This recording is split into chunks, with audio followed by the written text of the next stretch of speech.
Tout commence il y a fort longtemps et je n'avais pas du tout l'ambition d'être chercheur ni de faire des soins. Je voulais être militaire depuis mon plus jeune âge jusqu'à l'après-bac où j'ai fait une formation militaire pour me rendre compte que physiquement je ne pouvais pas tenir. J'ai donc été réformé. Il a bien fallu changer.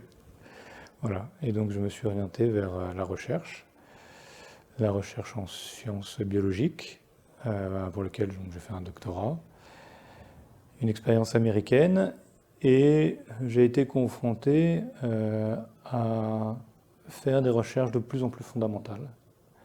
Je suis parti de la recherche sur des lignées cancéreuses de patients pour m'orienter vers du plus fondamental, de la levure, et de m'éloigner finalement de plus en plus d'une certaine réalité médicale. Et c'est cette interrogation du pourquoi on faisait la recherche, quelle était la destination finale de la recherche, qui m'a amené tout doucement à changer d'idée. Il n'y a que la recherche en tant que telle, elle avait apporté sa pierre à la science, c'est très bien. Mais ça ne remplissait pas ma vie. C'est-à-dire que ça n'était pas une motivation suffisante. Ça ne devenait plus une motivation suffisante. On est toujours, quand on fait de la recherche, enfin en tout cas moi, j'étais très intéressé par la découverte perpétuelle. On arrive au bout d'un certain temps aux limites de la connaissance et finalement c'est extrêmement grisant d'aller prospecter dans des champs inconnus. Mais finalement, on peut assez vite oublier l'objectif. Enfin, en tout cas, mon objectif qui était personnel, qui était beaucoup plus centré sur la personne. J'avais plutôt une approche de la recherche finalement personnaliste, plutôt que simplement bêtement, entre guillemets, bêtement universel. Et donc j'ai eu l'ambition de me rapprocher de la médecine. Et à ça, c'était quand même un petit peu, j'avais un environnement, on va dire, porteur, puisque mon père était chef de service en cancérologie.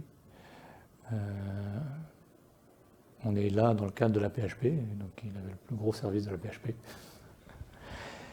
On entendait nos histoires de patients ou de soins tous les jours, tous les soirs.